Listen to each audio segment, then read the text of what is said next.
जो बदकिस्मती से जो ये लोग अफवाहें फैला रहे हैं कि एजुकेशन डिपार्टमेंट में ये जो है FAT स्कूल्स उनको टेक ओवर किया है, लेकिन मैं इसको क्लियर करना चाहूँगी। हमारा जो प्रपोजल था वो ये था कि ये जो 215 स्कूल्स थे जिनकी आज से 8 साल 6 साल पहले CID वेरिफिकेशन नेगेटिव थी और इसलिए इन स्कूल्स को लावारिस छोड़ा गया है। बार बार बच्चे आते थे, लोग आते थे और ये बच्चे जब इनका बोर्ड एग्जाम होता था उस टाइम इनको बहुत दिक्कत आ जाती थी। इनको कोई फॉर्म जो है वो भरने के लिए तैयार नहीं होता था और बोर्ड इनको लेने के लिए तैयार नहीं होता था।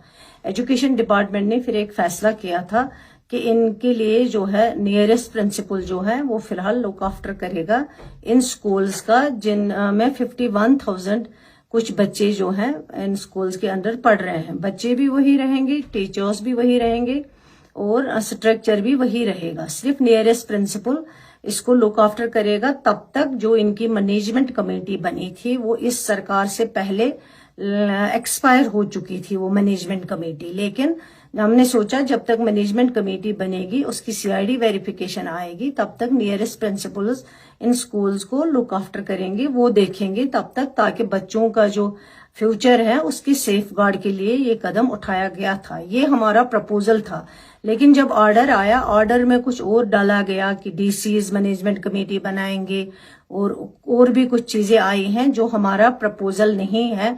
उसके बाद जब मैंने ऑर्डर देखा, मैंने उसी वक्त सेक्रेटरी को अपना प्रपोजल अप्रूव्ड नोट भेजा है। मैंने कहा ये अप्रूव्ड नोट है, इस अप्रूव्ड के नोट के मुताबिक जो प्रिंसिपल्स को लुक आफ्टर करने के लिए कहा गया था और 3 महीने के बाद इस ऑर्डर को रिव्यू करने के लिए भी उस प्रपोजल में लिखा गया था।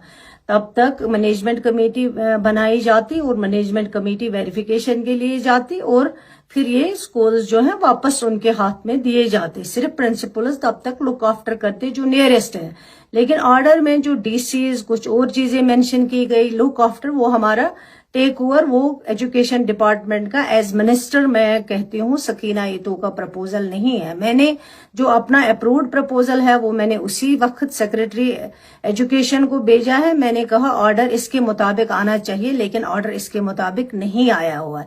इसलिए मैं उन लोगों को बताना चाहती हूँ जो इसको इस वक्त बड़ा चढ़ा के पेश करते थे, जिनके दौर में ये CID वेरिफिकेशन नेगेटिव आई थी, उन्होंने बात नहीं की, तब वो मिनिस्टर थे और उन्होंने कुछ आवाज नहीं उठाई और आज बेबुनियाद वो अपनी आवाज बुलंद कर रहे हैं, ड्रामा चढ़ा रहे हैं। और इतने बरसों में इन्होंने इन स्कूल्स के लिए, उन 51,000 बच्चों के लिए कोई बात नहीं की।